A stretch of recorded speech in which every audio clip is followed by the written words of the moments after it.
Abhirami.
Hello, good afternoon.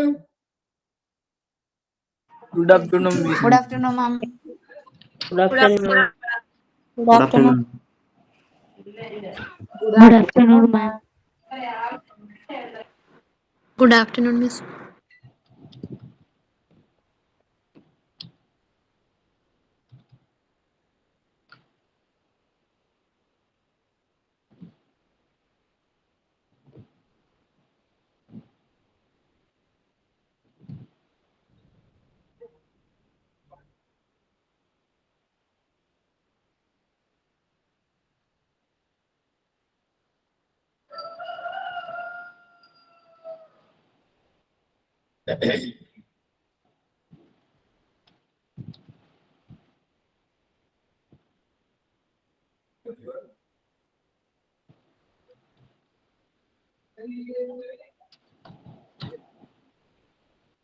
Okay, good afternoon once again. Are you ready, all of you? Ma'am time ടേബിളില് ഇന്ന് രമ്യ മാം അല്ലേ? Are you ready?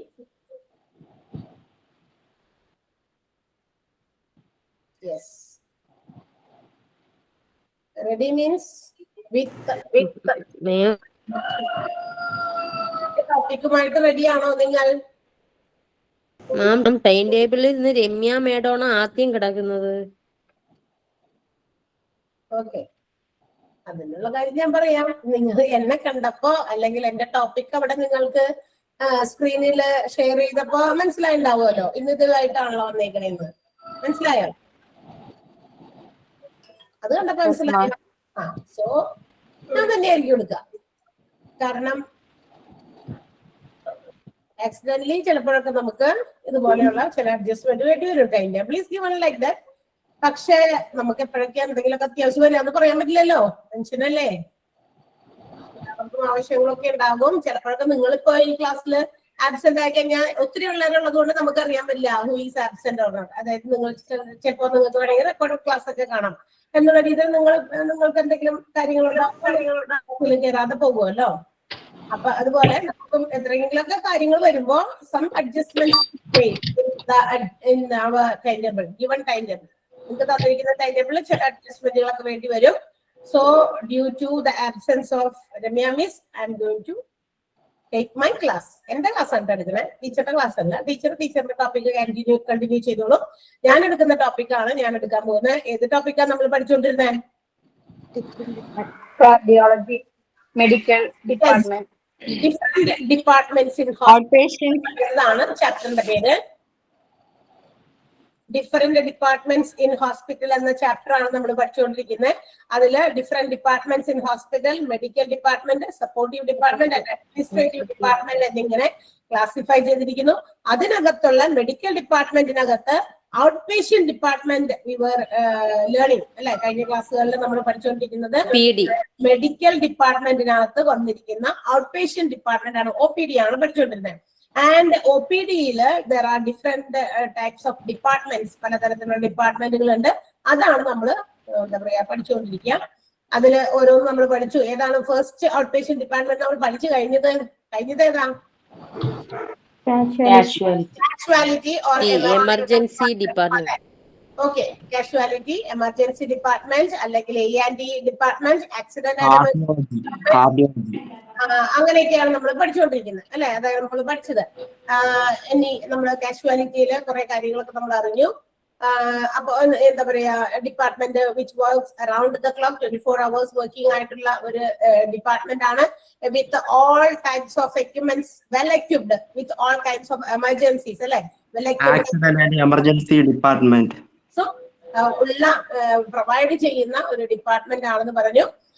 The patients who are brought to this casualty department will first given immediate treatments. പെട്ടെന്ന് തന്നെ അവരെ treatment എന്താന്ന് വെച്ചാൽ അവർക്കുമായി ബന്ധപ്പെട്ട എന്ത് കാര്യവുമായി ബന്ധപ്പെട്ടാണോ അവർ വന്നിരിക്കുന്ന അത്തരം ട്രീറ്റ്മെന്റ് കൊടുക്കുന്നു. And then after that they will be sent to the specialized department for further treatment. അതിനുശേഷമാണ് അവിടെ ഒരു മെഡിക്കൽ ട്രീറ്റ്മെന്റ് പ്രൊവൈഡ് ചെയ്തിട്ടാണ് സ്പെഷ്യലൈസ്ഡ് ഡിപ്പാർട്ട്മെന്റുകളിലേക്ക് ഫർദർ ട്രീറ്റ്മെന്റിന് വേണ്ടി കൊടുക്കുന്നത് നമ്മൾ കണ്ടതാണ്. ദെൻ നമ്മൾ പിന്നെ പറഞ്ഞ അടുത്ത ഒരു ഡിപ്പാർട്ട്മെന്റ് ആയിരുന്നു കാർഡിയോളജി അല്ലെ. കാർഡിയോളജിയില് എന്താ പറയാ, what is CAD? എന്താണ് CAD? അതിന്റെ ഒരു ഫുൾ ഫോം പറയാമോ Ramya? Coronary artery disease. CAD coronary artery disease. Sure, CAD coronary artery disease.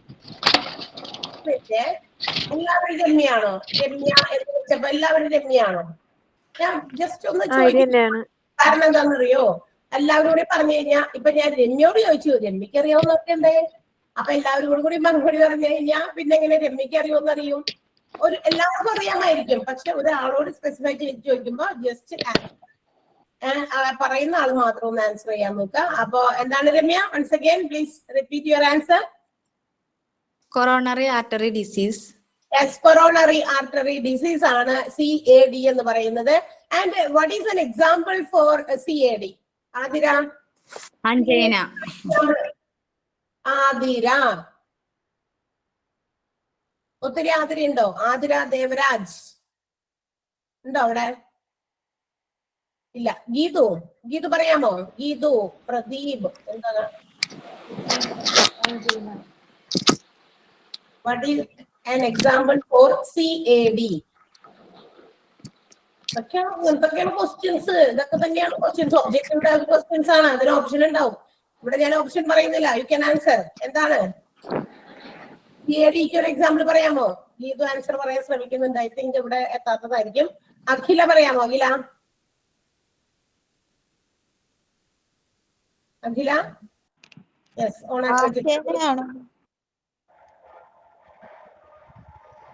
Athira പറയുന്നുണ്ടോ? പറയൂ. ആൻജൈന. പെട്ടെന്ന് പറയണോട്ടോ ചോദിക്കുമ്പോ തന്നെ. നിങ്ങൾ അവിടെ നോക്കിയിരിക്കരുത്. പെട്ടെന്ന് പറയാത്ത എന്താണെന്നറിയാമോ? ക്ലാസ്സിൽ ചിലപ്പോ പഠിപ്പിച്ച് കഴിഞ്ഞ് നമ്മൾ പോയിട്ട് പിന്നെ തുറന്നു നോക്കിണ്ടാവില്ല. അതുകൊണ്ടാണ് പെട്ടെന്ന് പറയാൻ. അതിര അല്ല മാം, ആദ്യമേ കേട്ടില്ലായിരുന്നു. പിന്നെ എന്റെ ഇത്രയും വലിയ വെച്ചാൽ ആരും കേട്ടില്ല എന്ന് ആരും പറയാറില്ലല്ലോ. സൗണ്ട് കുറവാണ് എനിക്ക്. അല്ല, ഇവിടെ റേഞ്ചിന്റെ ഇഷ്യൂ ഉള്ളതുകൊണ്ട് കേട്ടില്ല. അതുകൊണ്ടാണ്. അപ്പൊ കുഴപ്പമില്ല, എന്റെ സൗണ്ടിന്റെ കുഴപ്പമില്ല. Okay, angina is an example for CAD.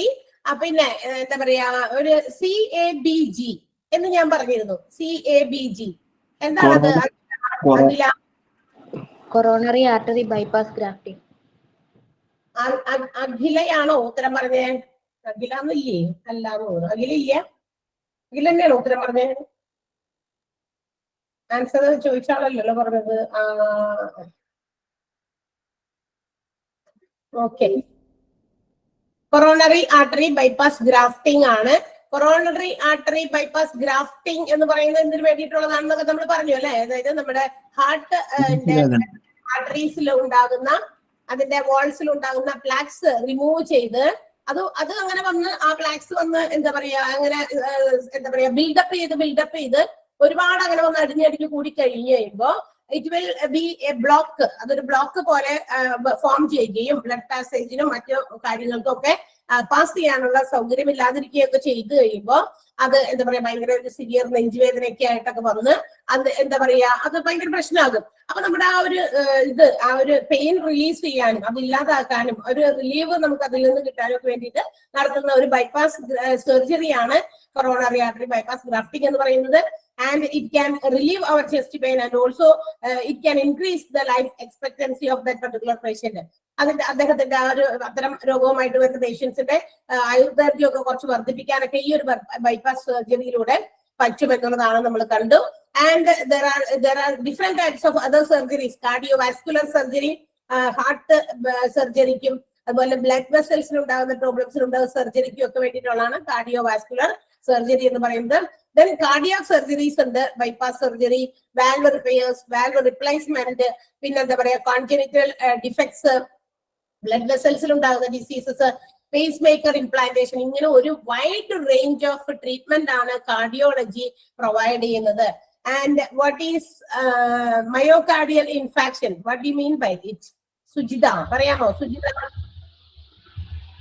Myocardial infarction എന്ന് പറഞ്ഞാൽ എന്താണ്? നോട്ടൊക്കെ എഴുതി തന്നതാണ് നിങ്ങൾക്ക് ഞാൻ. സുജിത ഇല്ല. സഫീറ പറയാമോ? Safeera. Heart attack. Heart attack ആണ്, അതർ നെയിം ആണ്. അതായത് ഹാർട്ട് അറ്റാക്കിന് അവര് മെഡിക്കൽ സയൻസിൽ അവര് കുറച്ചുകൂടി ഒരു നല്ലൊരു രീതിയിലുള്ള ഒരു എന്താ പറയാ വേർഡ് അവിടെ കൊടുത്തിരിക്കുന്ന മയോകാർഡിയൽ ഇൻഫാക്ഷൻ. അതിന്റെ സിനോണിമായിട്ട് നമുക്ക് ഉപയോഗിക്കാൻ പറ്റുന്നതാണ്.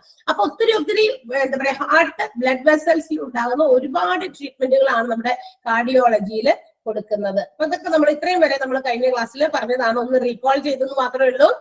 നിങ്ങളൊന്ന് വായിച്ചിട്ടുണ്ടോ എന്ന് നോക്കാൻ കൂടി വേണ്ടിയിട്ടാണ്.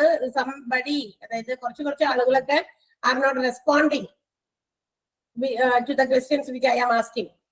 അതെന്താണെന്ന് എനിക്കറിയില്ല. അവിടെ ഓപ്പൺ ആയതുകൊണ്ടാണല്ലോ അവരുടെ പേര് വിളിക്കുന്നത്. പക്ഷെ അവിടെ ഇല്ലാഞ്ഞിട്ടാണോ വെറുതെ ഓപ്പൺ ആക്കി വെച്ചേക്കുന്നതാണെന്ന് നമുക്കറിയില്ല. അല്ലാത്തവര് കുറച്ച് പേര് ആൻസർ സ്വയം പറയാൻ ശ്രമിക്കുന്നുണ്ട്. സംസാരിക്കാത്ത, അതായത് സൗണ്ട് ഔട്ട് വരാത്ത ആളുകളിൽ നിന്ന് ഉത്തരങ്ങൾ കിട്ടാൻ വേണ്ടിയിട്ടാണ് അങ്ങനെ ജസ്റ്റ് ഒന്ന് വിളിക്കുന്നതും. മാത്രമല്ല ഡിസ്റ്റർബ് ആകാണ്ടിരിക്കാൻ കൂടി വേണ്ടിയിട്ടാണ്. അതുകൊണ്ട് നിങ്ങളൊന്ന് കോപ്പറേറ്റ് ചെയ്യാം.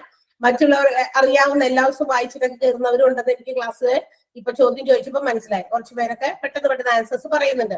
കുറെ പേര് ആ ഭാഗത്തേക്ക് നോക്കുന്നില്ല എന്നുള്ളതാണ് മറ്റൊരു സത്യം. ഓക്കെ, എന്തോ ഞാൻ ഒന്ന് പറയട്ടെ മാഡം. കാർഡിയോളജി പറയണോ? ഞാൻ പറയാം മാഡം. അടുത്തത് ഞാൻ എടുത്തു കഴിഞ്ഞിട്ട് ഞാൻ ചോദിക്കാം. അന്നേരം പറയണോ കേട്ടോ മിനോയ്? ഓക്കെ. ഇപ്പൊ നമ്മൾ ആ ഒരു കാർഡിയോളജി എന്ന് പറയുന്ന ഡിപ്പാർട്ട്മെന്റിന്റെ ഒരു എക്സ്പ്ലനേഷൻ ഒക്കെ നമ്മൾ പറഞ്ഞു കഴിഞ്ഞു. കുറച്ച് പേരോടൊക്കെ ചോദിച്ചപ്പോ അത് ഉത്തരം പറഞ്ഞാണ്. നിങ്ങൾ ശ്രദ്ധിച്ചിരിക്കുക, ചോദിക്കുമ്പോൾ അവര് വേഗം ജസ്റ്റ് ഉത്തരം പറയാം. Okay, so anaesthesiology next. അടുത്ത ഒരു ഡിപ്പാർട്ട്മെന്റ് ആണ് അനസ്തേഷ്യോളജി. എന്തിനു വേണ്ടിയിട്ടായിരിക്കും? To administer anesthesia for patients who are coming for procedures or surgeries. അല്ലെ, അതായത് ഹോസ്പിറ്റൽസിലെ പലതരത്തിലുള്ള പ്രൊസീജിയേഴ്സിനും സർജറിക്കും, സർജറി മീൻസ് ഓപ്പറേഷൻ ഒക്കെ വേണ്ടിയിട്ട് വരുന്നത്, അല്ലെങ്കിൽ പല പ്രൊസീജിയേഴ്സ് മീൻസ് അതിപ്പോ ചിലപ്പോൾ ആക്സിഡൻസിലൊക്കെ വല്ല കാൽക്കോ കൈക്കോ ഒക്കെ വല്ല ആഴത്തില് ഭയങ്കര ഡീപ്പായിട്ടുള്ള ഇഞ്ചുറീസുമായിട്ട് വരുമ്പോൾ അവിടെയൊക്കെ തുന്നിക്കെട്ടവും എന്താ പറയാ ഒത്തിരി പ്രൊസീജിയേഴ്സ് ഒക്കെ അത്ര നടക്കും. അതിനെല്ലാം കൂടി പറയുന്ന ഒറ്റ വേർഡാണ് പ്രൊസീജിയർ എന്ന് പറയുന്നത്. അപ്പൊ ഇത്തരം പ്രൊസീജിയേഴ്സ് ഓർ സർജറീസ് നടക്കുന്ന സമയത്ത് നമുക്കറിയാം നമ്മളുടെ എന്താ പറയാ പച്ച മാംസത്തിലൊക്കെ ഇങ്ങനെ തുന്നി കൂട്ടുക, അല്ലെങ്കിൽ അത് വെച്ചിട്ട് ഒന്നും ചെയ്യാതെ നമുക്കിതിങ്ങനെ ആ പ്രൊസീജിയേഴ്സും സർജറീസും നടത്താൻ സാധിക്കില്ല. സോ അത് പെയിൻഫുൾ ആയിരിക്കും. So in order to reduce that pain, ആ പെയിൻ ഇല്ലാണ്ടാക്കാൻ അല്ലെങ്കിൽ കുറയ്ക്കാനൊക്കെ വേണ്ടിയിട്ട് കൊടുക്കുന്ന ഒരു മെഡിക്കേഷൻ, ഇത്തരം മരുന്ന് തന്നെയാണ് എന്തെന്ന് വിളിക്കാം നമുക്ക് അനസ്തേഷ്യ. അതിന് വേണ്ടിയിട്ടുള്ള ഡിപ്പാർട്ട്മെന്റ്, സ്പെഷ്യലൈസ്ഡ് ആയിട്ടുള്ള ഡിപ്പാർട്ട്മെന്റ് ആണ് anaesthesiology. And we can see that anesthesiology administers 3 areas. മൂന്ന് പ്രധാനപ്പെട്ട ഏരിയാസ് ആണ് ഈ അനസ്തേഷ്യോളജി കവർ ചെയ്യുന്നത്, which is general anesthesia, second one local anesthesia, and third one regional anesthesia. അങ്ങനെ 3 രീതിയിലാണ്. ഓക്കെ, അപ്പൊ നമുക്ക് നോക്കാം. General, local and regional. As the name suggest, ആ ഒരു പേരുകളിൽ നിന്ന് തന്നെ നമുക്ക് അതിന്റെ ആ ഒരു എന്താണ് ആ ഒരു പർട്ടിക്കുലർ അനസ്തേഷ്യ നമുക്കൊന്ന് നോക്കാം. General anaesthesia, it is a medicine administered by the anesthesiologist or a medical doctor through a mask or IV cannula which is fixed to our vein. നമ്മുടെ വെയിനിൽ കൂടി എന്താ പറയാ ഒരു IV കാനുല ഉപയോഗിച്ചോ, IV കാനുല എന്ന് പറഞ്ഞാൽ നമ്മൾ പലപ്പോഴും നമുക്ക് എക്സ്പീരിയൻസ് ചെയ്തേണ്ടി വന്നിട്ടുള്ള ഒരു സാധനം തന്നെയാണ്. ഹോസ്പിറ്റൽസിലൊക്കെ അഡ്മിറ്റ് ചെയ്യുമ്പോൾ ചിലപ്പോൾ ഇടയ്ക്കിടയ്ക്ക് ഒരു 3 നേരം ഇഞ്ചക്ഷൻ എടുക്കേണ്ടി വരിക. അങ്ങനെയൊക്കെയുള്ള സമയത്ത് അല്ലെ നമ്മള് ഈ എന്താ പറയാ ഗ്ലൂക്കോസ് ഒക്കെ കയറ്റുന്ന സമയത്തൊക്കെ ഒരു സാധനം ഇങ്ങനെ ഫിക്സ് ചെയ്തിട്ടേ ഒരു ചെറിയ എന്താ പറയാ നീഡിൽ ഫിക്സ് ചെയ്യാൻ പറ്റിയ സാധനങ്ങൾ കയറ്റുന്ന ആ ഒരു വെയിനിലെ കൂടി തന്നെ കയറ്റി വെക്കും. അതിന് പല കളേഴ്സ് ഒക്കെ ഉണ്ട്. അങ്ങനത്തെ കാനുലാസ് കുറച്ച് 3-4 കളേഴ്സ് ഉണ്ട്.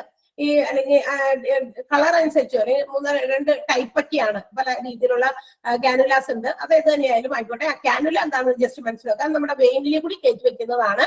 അപ്പൊ ഇടയ്ക്കിടയ്ക്ക് ഇങ്ങനെ ഇഞ്ചക്ഷൻസ് ഒക്കെ പ്രൊവൈഡ് ചെയ്യേണ്ടി വരുമ്പോ അപ്പോഴെപ്പോഴും ഇങ്ങനെ കുത്തണ്ടല്ലോ. അപ്പൊ അത് അവിടെ ഉണ്ടെങ്കിൽ അതിൽ കൂടി നമുക്കത് എന്താ പറയാ മെഡിക്കേഷൻസ് കൊടുക്കാൻ പറ്റുന്ന രീതിയിൽ അങ്ങനെയോ അല്ലെങ്കിൽ ഒരു മാസ്ക് വെച്ച് കഴിയുമ്പോൾ ഒരു എന്തെങ്കിലും തരത്തിലുള്ള എന്താ പറയാ മെഡിസിൻ ഇട്ടിട്ടുള്ള ഒരു സംഭവമായിരിക്കും. അത് നമ്മളിങ്ങനെ എന്താ പറയാ നമ്മൾ ഇൻഹെയിൽ ചെയ്യുന്ന സമയത്ത് വി ബിക്കം അൺകോൺഷ്യസ്. അത് എന്തെങ്കിലും രീതിയിൽ പതുക്കെ മരവിപ്പിക്കാനോ അല്ലെങ്കിൽ നമ്മളൊന്ന് ജസ്റ്റ് നമ്മളുടെ ഒരു ഇത് മാറ്റാൻ വേണ്ടിയിട്ട് പെയിൻ ഫീലിംഗ് ഇല്ലാതിരിക്കാൻ വേണ്ടിയിട്ടുള്ള ഒരു കോൺഷ്യസ്നെസ് ഇല്ലാതിരിക്കുന്ന രീതിയിലേക്ക് കൊണ്ടുവരാൻ വേണ്ടിയിട്ടുള്ള ഒരു അനസ്തേഷ്യയാണ് ജനറൽ അനസ്തേഷ്യ എന്ന് പറയുന്നത്. It will be provided through a mask or IV cannula. അത് മറക്കാതെ ഓർത്തിരിക്കണം. General anaesthesias are provided through mask and IV cannulas. IV cannula നമ്മുടെ വെയിനിൽ ഫിക്സ് ചെയ്യുന്നതാണ്. ഇനി while this anesthesia is given to the patient, when it works, ആ ഒരു anaesthesia നമ്മൾ കൊടുത്തു കഴിയുമ്പോൾ അത് വർക്ക് ചെയ്യാൻ തുടങ്ങും. വർക്ക് ചെയ്യുമ്പോഴാണ് the patient becomes unconscious and they can proceed their procedures. എന്തെങ്കിലുമൊക്കെ പ്രൊസീജിയേഴ്സ് ഒക്കെ നടത്തണമെങ്കിൽ അവർക്ക് ഈ അൺകോൺഷ്യസ് ആയി കഴിഞ്ഞതിന് ശേഷം ആ പ്രൊസീജിയേഴ്സ് ക്യാരി ഓൺ ചെയ്യാം. അല്ലാതെ അപ്പൊ അത് അൺകോൺഷ്യസ് ആയോ പേഷ്യന്റ് എന്നൊക്കെ അവർ ഡോക്ടേഴ്സ് അത് ഐഡന്റിഫൈ ചെയ്തോളും, ചെക്ക് ചെയ്യും. അതിന് വേണ്ടിയിട്ട് അവരോട് കമ്മ്യൂണിക്കേറ്റ് ഏതെങ്കിലും രീതിയിൽ വേ ഓഫ് കമ്മ്യൂണിക്കേഷനിലൂടെ they can understand whether the patient has become unconscious or not. അത് അവർക്ക് മനസ്സിലാവും. ഓക്കെ, അപ്പൊ അത്തരം പ്രൊസീജിയേഴ്സ് സർജറീസ് ഒക്കെ നടത്തുമ്പോൾ അല്ലെങ്കിൽ ഇത്തരം പ്രൊസീജിയേഴ്സിനൊക്കെ വേണ്ടിയിട്ടുള്ള ഒരു അനസ്തേഷ്യയാണ് ജനറൽ ആയിട്ടുള്ള അനസ്തേഷ്യ എന്ന് പറയുന്നത്. അത് പ്രൊവൈഡ് ചെയ്യുന്നത് മാസ്ക് ത്രൂ അല്ലെങ്കിൽ ഒരു IV കാനുല ത്രൂ ആണ് എന്നുള്ള കാര്യം ഓർത്തിരിക്കാം. കിട്ടിയോ? എന്താണ് ജനറൽ അനസ്തേഷ്യ എന്ന് പറയുന്നത്? Medical doctors, that is anaesthesiologist ആണ് അത് പ്രൊവൈഡ് ചെയ്യുന്നത്.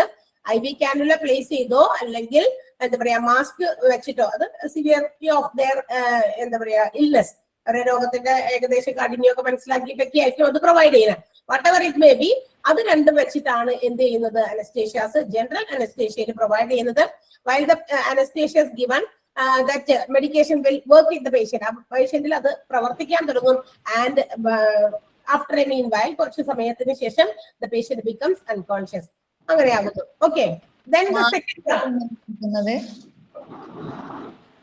എന്താ മാസ്ക് വഴി അനസ്തേഷ്യ എങ്ങനെ കൊടുക്കുക? മാസ്ക് മീൻസ് അത് നമ്മളിപ്പോ എന്താ പറയാ ഈ ബ്രീത്തിങ് പ്രോബ്ലം ഒക്കെ വരുന്നവർക്ക് ഒരു മാസ്ക് വെച്ചിട്ട് നമ്മള് എന്താ പറയാ അത് ബ്രീത്തിങ് പ്രോബ്ലം ഉള്ളവർക്ക് നമ്മള് ഹോസ്പിറ്റലിൽ കൊണ്ടുപോയിട്ട് ഇതൊക്കെ വെച്ചിട്ട് മാസ്ക് വെച്ചിട്ട് ഒരു മരുന്ന് വെച്ചിട്ടാണല്ലോ ഒരു ആവി പിടിക്കുന്ന ഒരു സംഭവം ഇല്ലേ വരുന്നവർക്ക് ഉണ്ടോ? അത് അതിനകത്ത് എന്തുകൊണ്ട് ഒരു ഇത്തിരി നേരം നമ്മൾ അത് സ്വിച്ച് ചെയ്യുമ്പോൾ നമ്മുടെ ആ ഒരു ശ്വാസഗതി നോർമലിലേക്കാകും. അത്രയും നേരം നമ്മളിങ്ങനെ അഞ്ച് ശ്വാസം മുട്ടലുള്ളവർക്ക് അത് കൃത്യമായിട്ട് മനസ്സിലാകും. നമ്മൾ ഭയങ്കര ബ്രീത്തിങ്ങിന് ഭയങ്കര ഡിഫിക്കൽട്ടി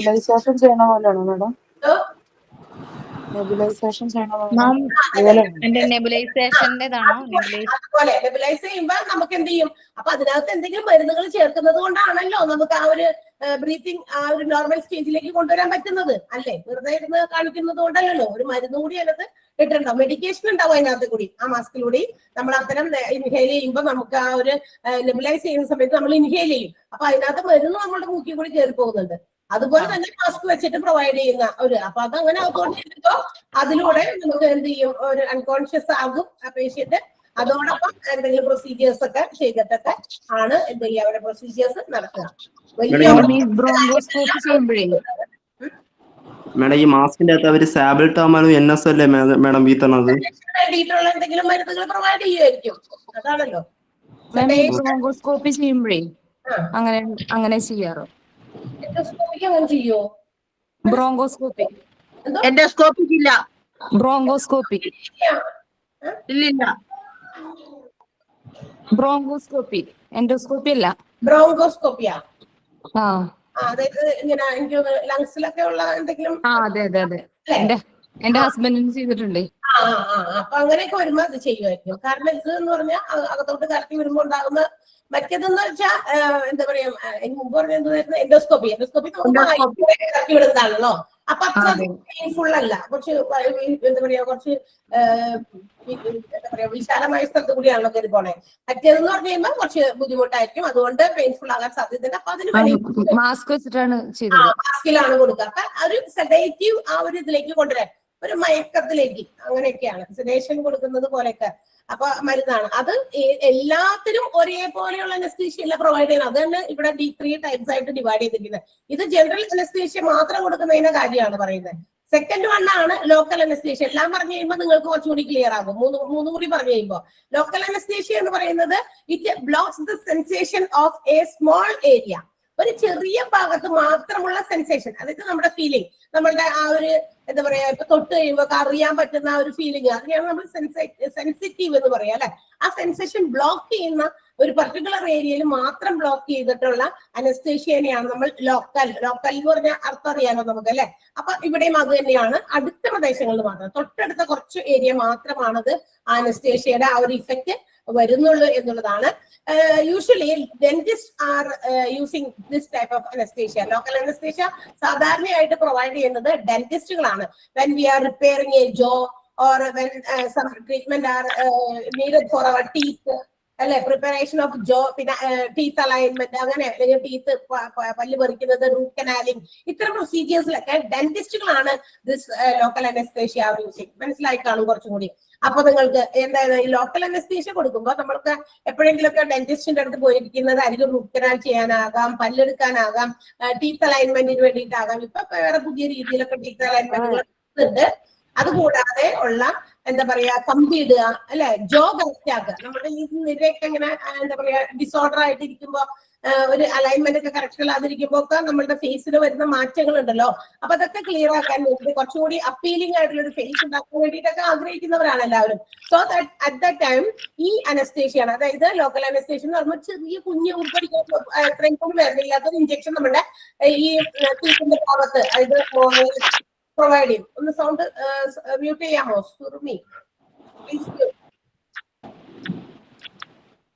മ്യൂട്ട് ചെയ്യോ പ്ലീസ്. ഓക്കെ.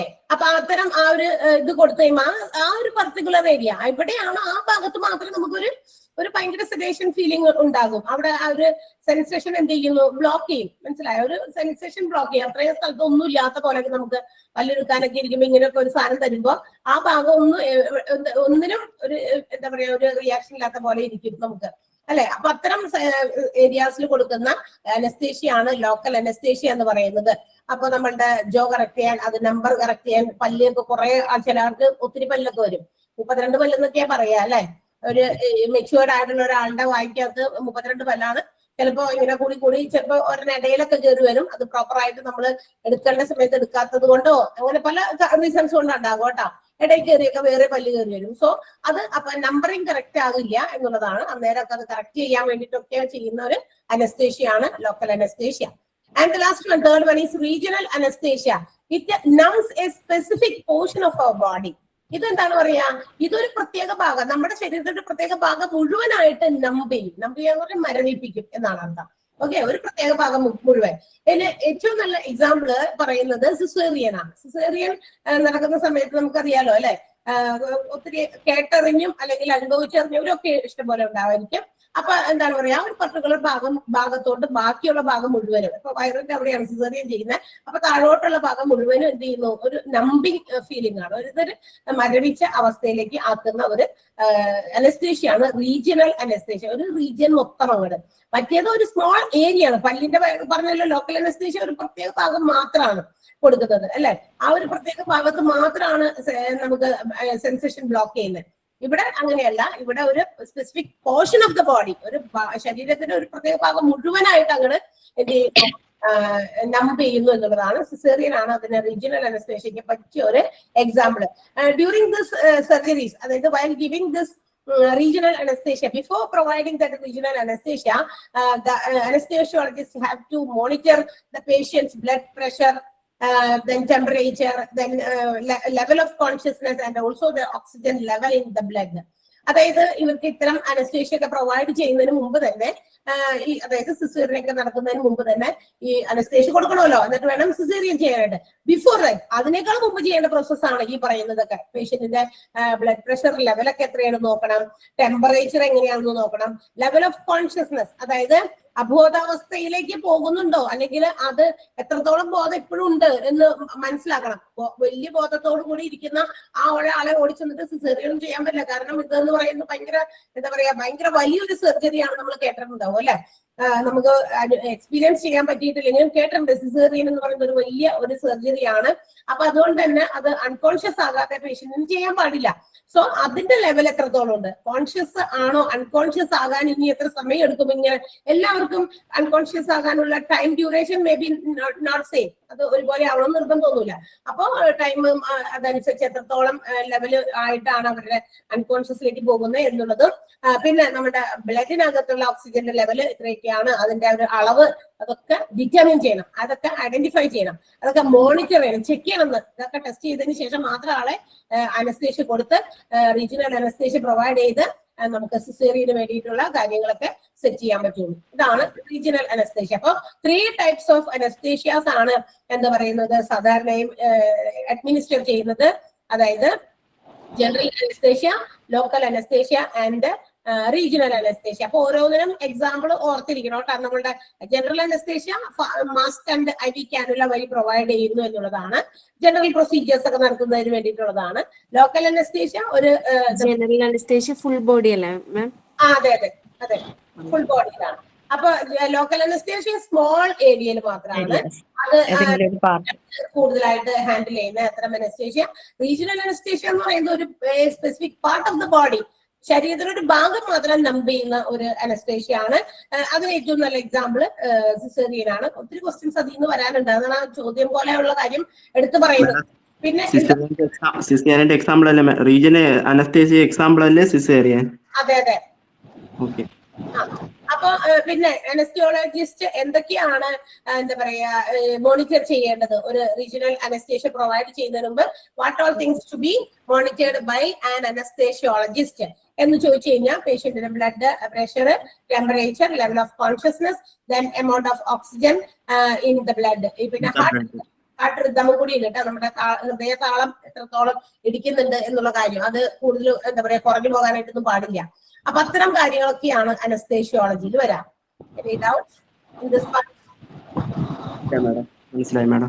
മനസ്സിലായോ എല്ലാവർക്കും? ക്ലിയർ ആണ് ma'am. Okay.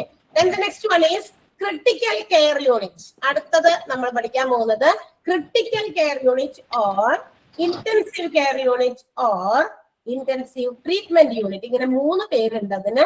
Critical care unit അല്ലെങ്കിൽ CCU, ഇന്റൻസീവ് കെയർ യൂണിറ്റ് അല്ലെങ്കിൽ ICU, ഇന്റൻസീവ് ട്രീറ്റ്മെന്റ് യൂണിറ്റും എന്നൊക്കെ പേരുണ്ട് കേട്ടോ. ഇന്റൻസീവ് ട്രീറ്റ്മെന്റ് യൂണിറ്റ് അതും അതിന്റെ മറ്റൊരു പേരാണ്. ക്രിട്ടിക്കൽ കെയർ യൂണിറ്റിന് അങ്ങനെ കൂടി വിളിക്കുന്നുണ്ട്. ഇത് സ്പെഷ്യലൈസ്ഡ് ആയിട്ടുള്ള ഒരു ഡിപ്പാർട്ട്മെന്റ് ആണെന്നുള്ള കാര്യം ഓർക്കുക. ഹൈലി സ്പെഷ്യലൈസ്ഡ് ആയിട്ടുള്ള ഒരു ഡിപ്പാർട്ട്മെന്റ് ആണ്. Here the patients are given care for their acute life threatening illness എന്നാ വിളിച്ചത്. ആ ഒരു ഫ്രേസ് ആണ് നമ്മൾ ഉപയോഗിക്കേണ്ടത്.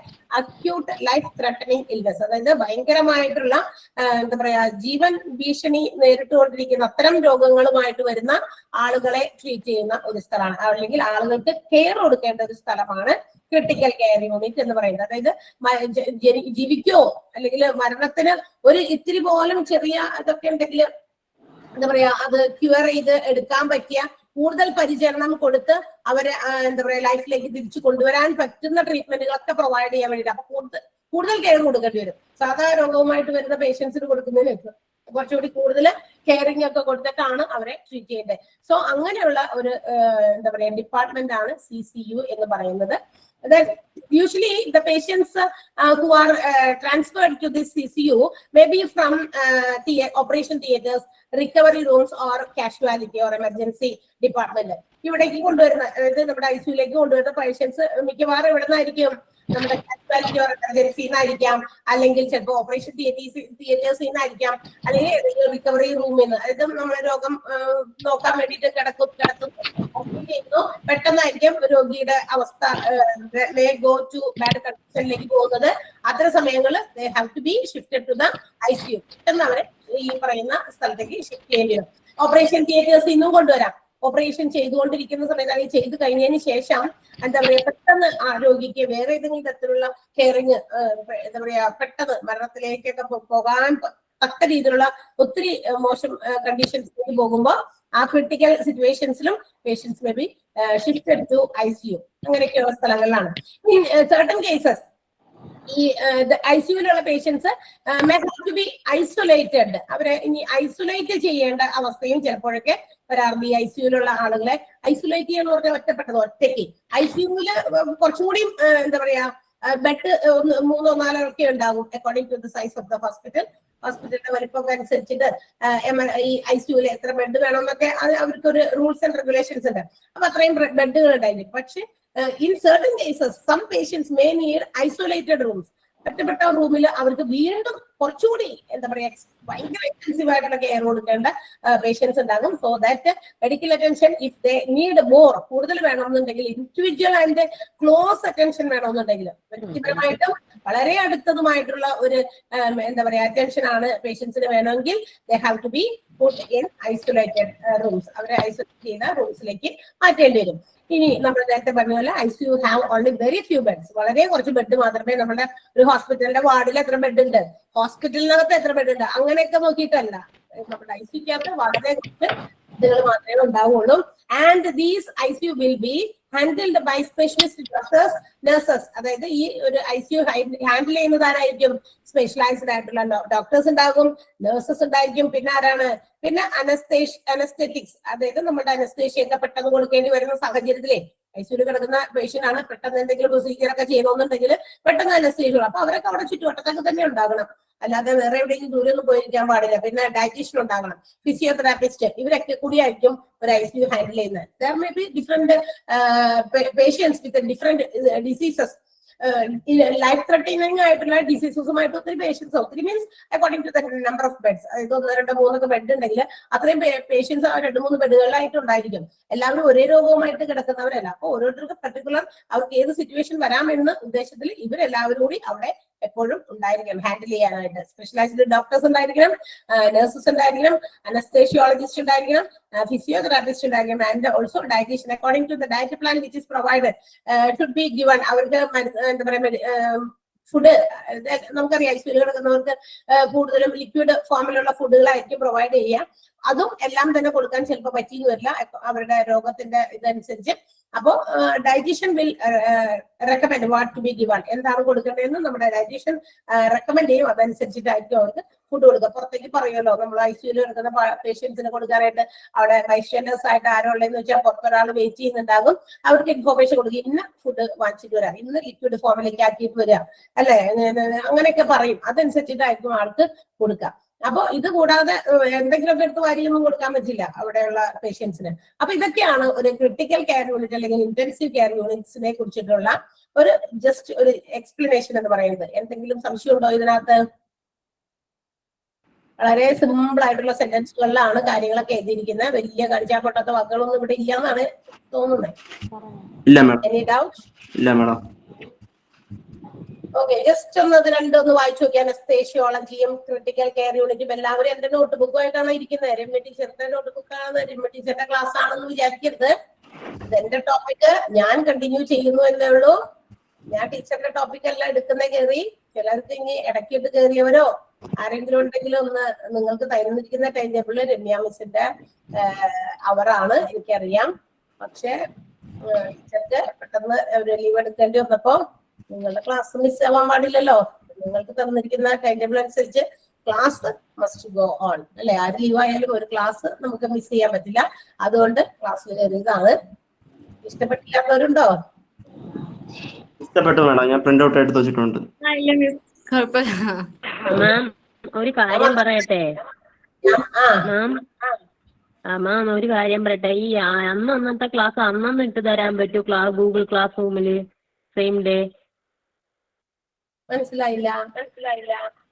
ടീച്ചർ ഇന്നത്തെ ക്ലാസ് ഗൂഗിൾ ക്ലാസ് റൂമിൽ ഇടുന്ന നാളെ ആയിരിക്കും ഇടുന്നത്. അത് ഇന്ന് വൈകുന്നേരം തന്നെ ഇട്ട് തരാൻ പറ്റുമോ? അത് ഒരു കാര്യമുണ്ട്. മ്യൂട്ടേ. അതെന്ന് പറഞ്ഞു കഴിഞ്ഞാൽ ഈ സംഭവം നമ്മൾ റെക്കോർഡ് ചെയ്ത് വെച്ചിരിക്കുന്ന ക്ലാസ്സുകൾ ഒരു ക്ലാസ് എല്ലാം നമുക്ക് ഒരു ദിവസം നടക്കണമല്ലോ, 2 ക്ലാസ് നടക്കുന്നുണ്ട്. ഈ 2 ക്ലാസ് മാത്രമല്ല, മോർണിംഗ് സെഷനിലും ക്ലാസ്സുകൾ ഇങ്ങനെ ഓരോന്നോരോന്ന് നടന്നുകൊണ്ടിരിക്കുക. മനസ്സിലായി? അപ്പൊ എല്ലാം കൂടി ഇത് ഇവർക്ക് എന്താ പറയാ, ഇവരാണല്ലോ ഇത് ടെക്നിക്കൽ ആളുകളാണ് ഇത് സെൻഡ് ചെയ്യുന്നത്.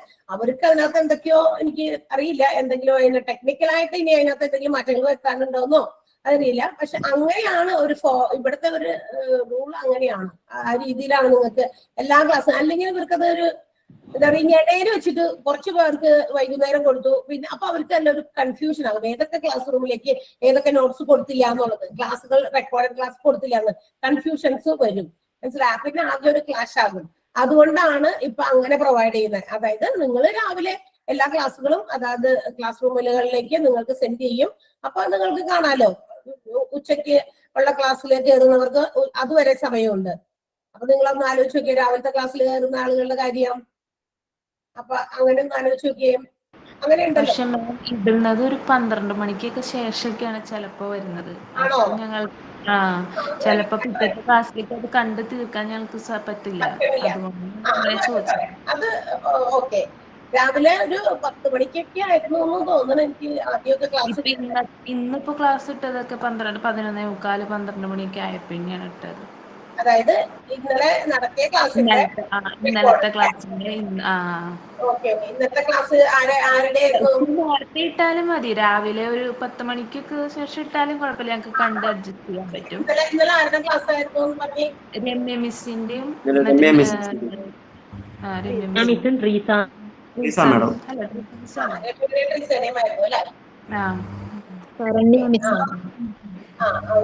അപ്പൊ ഞാനൊന്ന് അത് സൂചിപ്പിക്കാം. അത് ഓക്കെ, അത് കുഴപ്പമില്ല. അങ്ങനെയാണ് അവര്. അതായത് ഇന്നത്തെ ക്ലാസ് എല്ലാ ക്ലാസ്സുകളുടെയും PSC നടക്കുന്നുണ്ട്, ഹോസ്പിറ്റൽ അഡ്മിനിസ്ട്രേഷന്റെ പല ബാച്ചസ് ഉണ്ട്. എല്ലാ ക്ലാസ്സുകൾക്കും അതിന്റെ റെക്കോർഡ് രാവിലെ വന്നിട്ടാണ് അവര് അത് ചെയ്യുക. ഇതിന്റെ സമയത്ത് ഈ അവർക്ക് വേറെ അവിടെ വർക്കുകളുണ്ടല്ലോ. അപ്പൊ രാവിലെയാണ് എല്ലാം കൂടി അപ്ലോഡ് ചെയ്യുന്നതെന്നാണ് എനിക്ക് തോന്നുന്നത്. അത് ലേറ്റ് ആവാണ്ട് ഇടാനുള്ള കാര്യം സൂചിപ്പിക്കാം. ഓക്കെ.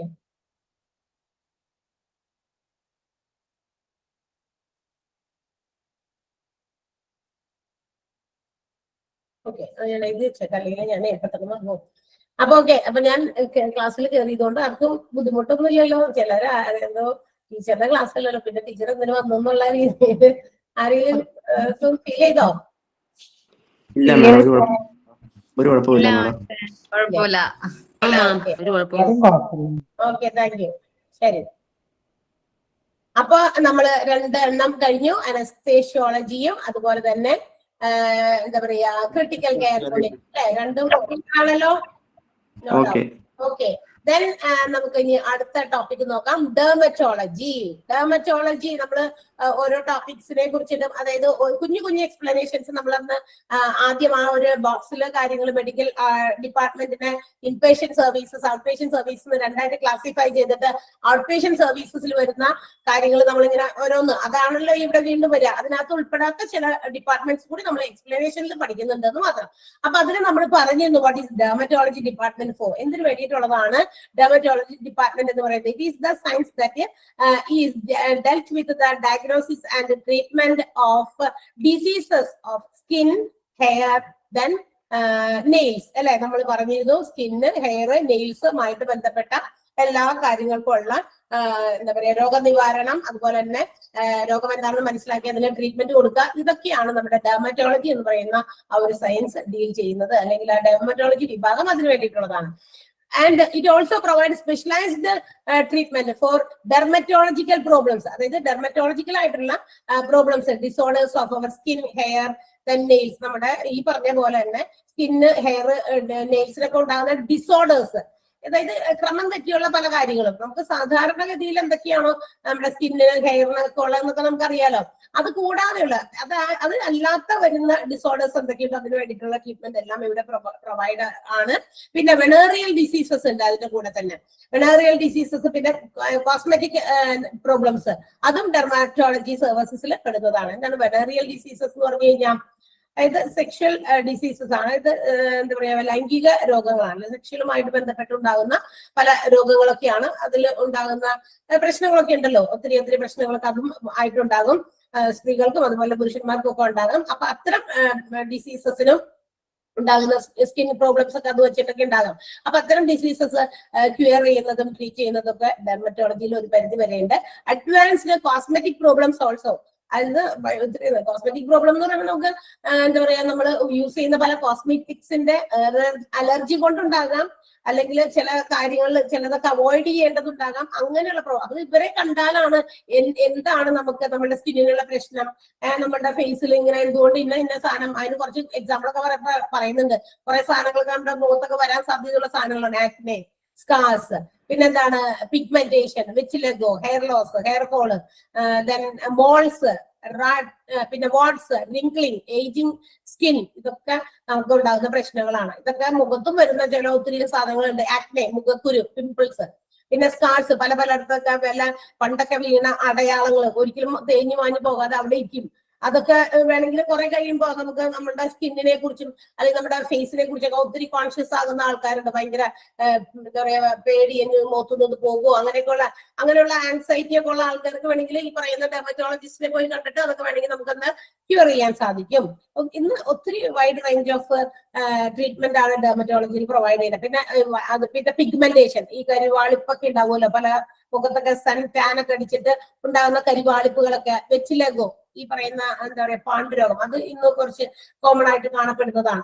പണ്ടൊക്കെ വല്ലപ്പോഴും അങ്ങനത്തെ ആൾക്കാരെയൊക്കെ കണ്ടിരുന്നുള്ളൂ. ഇപ്പൊക്കെ ചിലപ്പോഴൊക്കെ ഇടയ്ക്കിടയ്ക്കൊക്കെ നമ്മൾ ഫ്രീക്വന്റ് ആയിട്ട് നമ്മൾ മീറ്റ് ചെയ്യും. ഇങ്ങനത്തെ ആൾക്കാരെയൊക്കെ കാണാറുണ്ടായിരുന്നു വഴിയിലൊക്കെ ആയിട്ട്, വെളുത്ത പാണ്ടൊക്കെ വരിക എന്നുള്ളത്. പിന്നെ ഹെയർ ലോസ്, അതും വലിയ പ്രശ്നം തന്നെയാ. ഹെയർ ഫോള് അല്ലെ, ഒത്തിരി മുടി കൊഴിച്ചിലുണ്ട്, മുടി നഷ്ടപ്പെടുന്നുണ്ട്. ഈ ഇങ്ങനെ ബൾക്കായിട്ട് ഒരു റൗണ്ട് പോർഷനിലൊക്കെ, അത് ഇപ്പൊ ഈ ഒരിടയ്ക്കൊക്കെ തുടങ്ങിയിട്ടുണ്ട്. ചില ആളുകളുടെ മുടി ഒരു ഭാഗത്ത് മൊത്തത്തില് ഒരു ഇങ്ങനെ എന്താ പറയാ ചെത്തിയെടുത്ത പോലെ അത്രയും ഭാഗത്തുനിന്നേ അങ്ങനെയൊക്കെ പോലെയൊക്കെ തോന്നും. അതൊക്കെ ട്രീറ്റ് ചെയ്യുന്ന ഒരു ഇതാണ്. പിന്നെ അൺവാണ്ടഡ് ഹെയർസ്, ചില ഈ പ്ലേസസിൽ നമുക്ക് ആവശ്യമില്ലാത്ത സ്ഥലത്തൊക്കെ വെറുതെ ഇങ്ങനെ രോമ വളർച്ചയൊക്കെ ഉണ്ടാകും. അതൊക്കെ ഇപ്പൊ സ്ത്രീകൾക്കൊക്കെ താടിയുടെ അവിടേക്ക് ഇങ്ങനെ രോമം വരിക, അല്ലെങ്കിൽ ഇവിടെ എന്താ പറയാ അപ്പർ ലിപ്പിന്റെ അവിടെയൊക്കെ വരിക, അതൊക്കെ നമുക്ക് ആവശ്യമില്ലാത്ത സ്ഥലങ്ങളാണ്. ഇപ്പൊ ഈ ഫോർഹെഡിലൊക്കെ കുറെ വരിക അല്ലെ.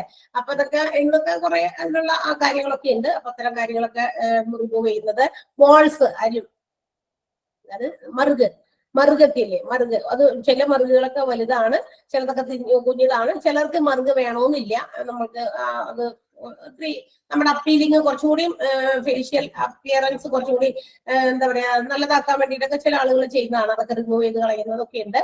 പിന്നെ വാട്സ്, അരിമ്പാറയാണ്, WARTS വാട്സ്, അരിമ്പാറ പല സ്ഥലങ്ങളിലൊക്കെ വരുന്നുണ്ട് ആളുകൾക്ക്. അത് റിമൂവ് ചെയ്യുന്നത്. റിംഗ്ലിംഗ്, മുഖത്തുണ്ടാകുന്ന ചുക്കിച്ചുളിവുകളൊക്കെ എന്താ പറയാ പ്രായമൊക്കെ ചെല്ലുമ്പോ ഈ നമ്മുടെ മുഖത്തോ കൈകളിലോ കാലുകളിലോ, അതോ ഏജിങ് സ്കിന്നിന്റെ ഭാഗമാണ്. ഏജിങ് സ്കിൻ എന്ന് പറയുമ്പോൾ ശരീരത്തിന്റെ ഏതെങ്കിലും ഭാഗങ്ങളിലൊക്കെ ചുളിവുകൾ വരാം. ചിലർക്ക് പെട്ടെന്ന് അത് വിസിബിൾ ആകും മുഖത്തൊക്കെ. ഏജ് കൂടുന്തോറും ചുളിവുകളുടെ ആ ഒരു ഇത് പെട്ടെന്ന് തന്നെ വിസിബിൾ ആയി കാണും. അപ്പൊ അതൊന്നും ആഗ്രഹിക്കുന്നില്ല നമ്മൾ, വയസ്സാകാൻ ആഗ്രഹിക്കാത്തവരാണല്ലോ. അപ്പൊ അതുകൊണ്ട് തന്നെ അത്തരം കാര്യങ്ങൾക്കൊക്കെ ഉള്ള ട്രീറ്റ്മെന്റ് നമുക്ക് ഡെർമറ്റോളജിയിലുണ്ട്. അറിയില്ലാത്തവർക്ക് ഇപ്പൊ മനസ്സിലായിട്ടുണ്ടാവും. വേണമെങ്കിൽ നമുക്ക് അത്തരം ട്രീറ്റ്മെന്റുകളൊക്കെ അവിടെ നിന്ന് അവൈലബിൾ ആണ്, നമുക്ക് വേണമെങ്കിൽ പോകാം. അപ്പൊ ഓക്കെ, ഇതൊക്കെയാണ് ഡെർമറ്റോളജിയിൽ കൊടുക്കുന്ന ട്രീറ്റ്മെന്റുകൾ. Acne, scars, pigmentation, vitiligo, hair fall, hair loss, unwanted hairs, moles, warts, then wrinkling, ageing skin, ഇതൊക്കെ ഇവിടെ ട്രീറ്റ് ചെയ്യും. അഡ്വാൻസ്ഡ് ആയിട്ടുള്ള കോസ്മെറ്റിക് പ്രോബ്ലംസ് ആണ് ഇതൊക്കെ. അപ്പൊ ഇത്തരം പ്രോബ്ലംസിനൊക്കെ നമുക്ക് സൊല്യൂഷൻ ഡെർമറ്റോളജി ഡിപ്പാർട്ട്മെന്റിലാണ്. ക്ലിയർ ആണോ?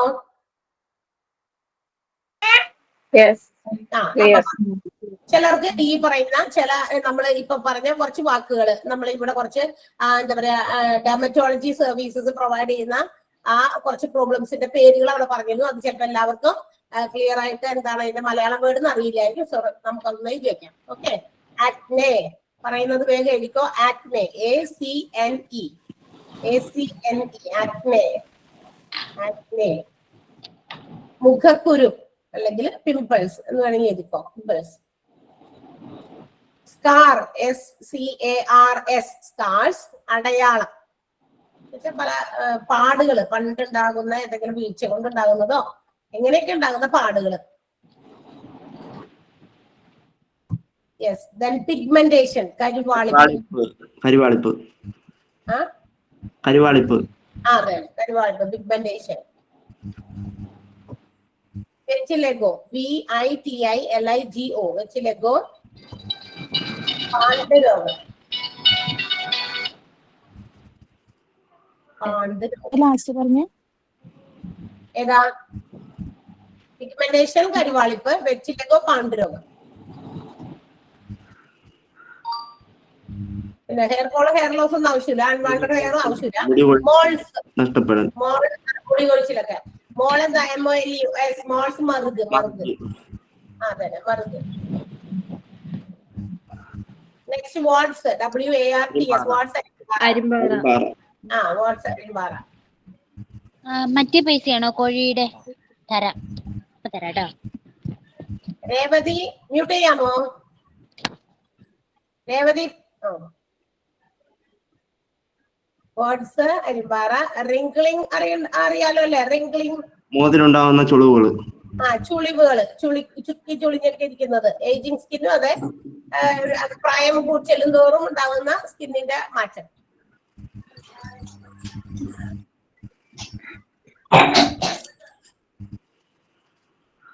മാഡം വാട്സ് എന്തുവായിരുന്നു? വാട്സ് അരിമ്പാറ. മേഡം ഈ ഏജിങ് സ്കിന്നി വരുന്നതാണോ ഈ അകാലനര? അത് ഹെയറുമായിട്ട് ബന്ധപ്പെട്ടതല്ലേ അകാലനര? ഏജിങ് സ്കിന്നാ. സ്കിൻ എന്ന് പറയുമ്പോ തലയില് വരുമ്പോ അത് ഹെയറുമായിട്ട് ബന്ധപ്പെട്ട പ്രോബ്ലം. അകാലനര എന്ന് പറഞ്ഞു കഴിഞ്ഞാൽ അതിനൊക്കെ എനിക്ക് തോന്നുന്നുണ്ട് ഡെർമറ്റോളജിയിൽ ഉണ്ടാവും. കാരണം എന്ന് വെച്ചാൽ നമ്മുടെ പ്രായം ആകുന്നതിന് മുമ്പേ തന്നെ ഈ എന്താ പറയാ ഹെയർ വൈറ്റ് ആകുന്ന ഒരു അവസ്ഥയാണല്ലോ. അതൊക്കെ ചിലപ്പോ ചില സാധനങ്ങളുടെ ഒക്കെ കുറവുകൾ കൊണ്ടോ അതൊക്കെ ആയിരിക്കാം. അതിന് ട്രീറ്റ്മെന്റ് ഉണ്ട് അവിടെ.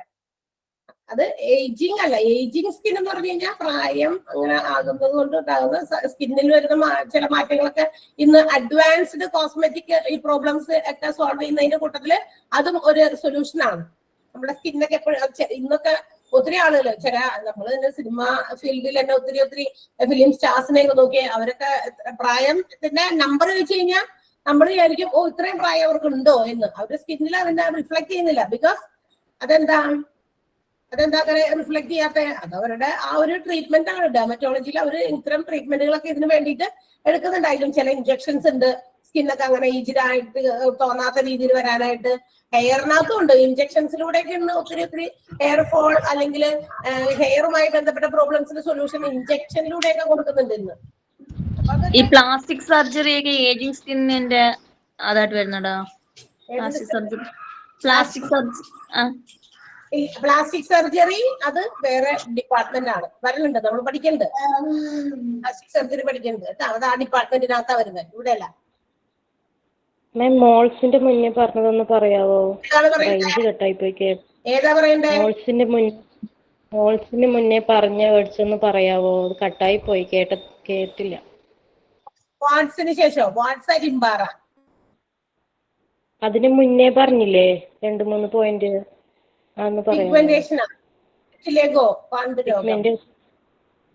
പിഗ്മെന്റേഷൻ, കരുവാളിപ്പ്. പിഗ്മെന്റേഷൻ മുമ്പുള്ള 2 വാക്കുകൾ കൂടെ ഒന്ന് പറയോ? പിഗ്മെന്റേഷൻ മുമ്പ് ആക്നെ, മുഖക്കുരു, സ്കാർസ്, അടയാളങ്ങൾ, പാണ്ടല്ല പാട്. അത് വല്ല നേരത്തെ രണ്ടാമത്തെ വാക്കിന്റെ സ്പെല്ലിംഗ് ഒന്ന് പറയോ? SCARS, scars. നോട്ടില്ലേ കയ്യില്? നോട്ടുണ്ടോ? നോട്ട് കയ്യിലുണ്ടോ? എഴുതുന്നുണ്ട്. നോട്ടിനകത്തുണ്ട്. ആ നോട്ടിൽ നോക്ക്. ഡെർമറ്റോളജിയില് ആ ഒരു ടോപ്പിക്കിനകത്ത് എന്താ പറയാ ലാസ്റ്റ് 3ാമത്തെ വരിയിലുണ്ട് acne, scars, pigmentation. Okay, clear ആണല്ലോ. നെക്സ്റ്റ് അടുത്ത ഭാഗത്തേക്ക് നമുക്ക് പോകാം. Ear, nose, throat, ENT. അടുത്ത ഡിപ്പാർട്ട്മെന്റ് ആണ് ENT. നമുക്കറിയാം as the name indicates the ailments for ear, nose, throat problems are done here അല്ലെ. ഇവിടെ നമുക്ക് എന്താ പറയാ സാധാരണ ഉണ്ടാകുന്ന ഇയർ, നോസ്, ത്രോട്ടുമായിട്ട് ബന്ധപ്പെട്ട എല്ലാ ട്രീറ്റ്മെന്റ്, എയിൽമെന്റ് മീൻസ് ട്രീറ്റ്മെന്റ് തന്നെയാണ്. അതിന്റെ ഒരു മറ്റൊരു വാക്കാണ്, സിനോണിം പദമാണ്. അപ്പൊ ailments which is concerned with ear, nose, throat, ഇതുമായിട്ട് ബന്ധപ്പെട്ട എല്ലാ തരത്തിലുള്ള ട്രീറ്റ്മെന്റുകളുമാണ് ഈ പറയുന്ന ENT, ear, nose, throat എന്ന് പറയുന്ന ഡിപ്പാർട്ട്മെന്റിൽ പ്രൊവൈഡ് ചെയ്യുന്നത്. മെഡിക്കൽ മാത്രമല്ല, surgical treatment also is provided for nose, throat and ears, nose, throat, and also our structure of our head, neck. ഇതൊക്കെ ഇത് നമ്മുടെ ഹെഡിന്റെ സ്ട്രക്ചറിൽ ഉണ്ടാകുന്ന മാറ്റം, കഴുത്തിന്റെ സ്ട്രക്ചറിൽ ഉണ്ടാകുന്ന മാറ്റം, ഇതിനു വേണ്ടിയിട്ടുള്ള മെഡിക്കേഷൻസ് മാത്രമല്ല പ്രൊവൈഡ് ചെയ്യണേന്ന്, ഇവിടെ സർജറീസും പ്രൊവൈഡ് ചെയ്യുന്നുണ്ട് ENT-യില്. ഫോർ ദാറ്റ് പർപ്പസ് സർജറി നടത്താൻ വേണ്ടിയിട്ടുള്ള സ്പെഷ്യലിസ്റ്റ് ഡോക്ടർ അല്ലെങ്കിൽ സ്പെഷ്യലിസ്റ്റ് മെഡിക്കൽ ഓഫീസർ അതിന് വേണ്ടിയിട്ടുണ്ട്. മെഡിക്കൽ ഓഫീസർ ഡോക്ടർ ഉണ്ട് ഇത്തരം സർജറീസ് നടത്തുന്നത്. ആളുടെ പേരാണ് ഓട്ടോലറിംഗോളജിസ്റ്റ് എന്ന് പറയുന്നത്. ഓട്ടോലറിംഗോളജിസ്റ്റ് ആണ് ENT സ്പെഷ്യലിസ്റ്റ് ഫോർ സർജൻ അല്ലെ, സർജറിക്കുള്ള സ്പെഷ്യലിസ്റ്റിന്റെ പേരാണ് ഓട്ടോലറിംഗോളജിസ്റ്റ്. അപ്പൊ എന്താ പറയാ, സാധാരണ ENT ഡോക്ടേഴ്സ് പരിശോധിക്കുന്നു. ഇനി എന്തെങ്കിലും surgeries if it is needed, necessary ആണെങ്കിൽ ഈ പറയുന്ന ഓട്ടോലറിംഗോളജിസ്റ്റുകളാണ് അത് ചെയ്യുന്നത്. ഇനി മാത്രമല്ല, ഈ പറയുന്ന ഇയർ, നോസ്, ത്രോട്ട് മാത്രമല്ല, നേസൽ പാസേജിൽ ഉണ്ടാകുന്ന പ്രോബ്ലംസ്, നമ്മുടെ ശ്വാസം നമ്മൾ ഇൻഹെയിൽ ചെയ്യുമ്പോൾ അത് പാസ് ചെയ്ത് നമ്മുടെ ഹാർട്ട് വരെ എത്തണ്ടേ. അപ്പൊ ആ പാസേജിന് ഏതെങ്കിലും തരത്തിലുള്ള എവിടെയെങ്കിലും വെച്ചിട്ട് പോകുന്ന വഴിക്ക് എവിടെയെങ്കിലും വെച്ച് എന്തെങ്കിലും തരത്തിലുള്ള പ്രശ്നങ്ങളും പ്രോബ്ലംസ് ഒക്കെ ഉണ്ടെങ്കിൽ അത്തരം കാര്യങ്ങൾ. പിന്നെ സയൻസസ്, ലാരിങ്സ്, വോയിസ് ബോക്സിൽ ഉണ്ടാകുന്ന പ്രശ്നങ്ങൾ, നമ്മുടെ സൗണ്ട് ബോക്സിനെ വാ തുറന്ന സൗണ്ട് വരില്ല. ഞാനിപ്പോ എന്തെങ്കിലും പറയാൻ നേരത്ത് ഈ സൗണ്ട് എന്തുകൊണ്ട് പ്രൊവൈഡ് ചെയ്യുന്നു അല്ലെങ്കിൽ പുറത്തേക്ക് വരുന്നു എന്ന് പറഞ്ഞു കഴിഞ്ഞാൽ നമ്മുടെ വോയിസ് ബോക്സ് കൊണ്ടാണ് അല്ലെ. ആ വോയിസ് ബോക്സിന് എന്തെങ്കിലും തരത്തിലുള്ള കംപ്ലൈന്റ് വന്നാൽ അത് ഡിസോർഡർ ആയി കഴിഞ്ഞാൽ സൗണ്ട് വ്യതിയാനം വരും, വ്യത്യാസം വരും, സൗണ്ട് മാറും, വേറെ രീതിയിലുള്ള സൗണ്ടായി മാറും.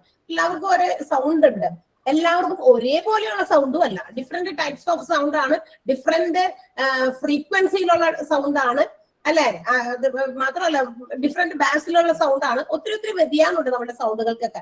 അപ്പൊ ഈ സൗണ്ടുകൾ മാറുമ്പോ അല്ലെങ്കിൽ ഇതിനകത്ത് എന്തെങ്കിലും നമുക്ക് ഇഷ്ടപ്പെടാത്ത രീതിയിലുള്ള ഒരു സൗണ്ട് വരുന്നു എങ്കിൽ അതൊക്കെ നമുക്ക് ട്രീറ്റ് ചെയ്തൊക്കെ മാറ്റേണ്ടി. ഇന്ന് സൗണ്ടിനും ഒക്കെ ഒത്തിരി പ്രാധാന്യം കൊടുക്കുന്നവരാണ്. ചിലപ്പോഴൊക്കെ ചില ആളുകൾക്ക് വലിപ്പം തോന്നും, പക്ഷെ സൗണ്ട് വരുന്നത് വളരെ ചെറിയ കുട്ടികളുടെ പോലത്തെ സൗണ്ട് വരും.